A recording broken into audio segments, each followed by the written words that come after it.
keeping clients engaged through meaningful and professional conversations. You've made a great first impression. Now let's talk about how to keep your conversations flowing and make sure your clients want to come back. The art of a great conversation. Being a great cyber friend isn't about having all the answers.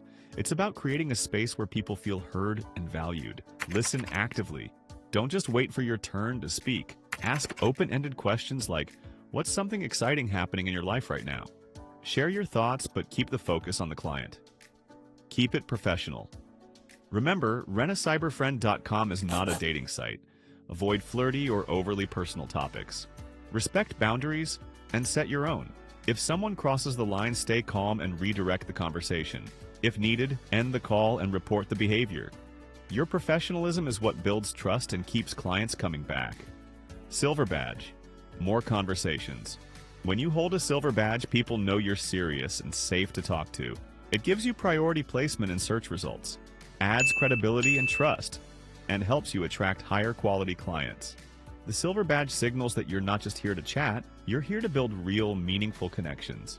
Bonus tip: leave them wanting more. Wrap up your sessions on a high note. Try saying, I really enjoyed this. I'd love to continue our conversation in another call. Mention something you'd love to follow up on next time. It shows you care and encourages them to rebook the best cyber friends. Don't just talk, they connect. Stay present, stay professional, and build trust one conversation at a time.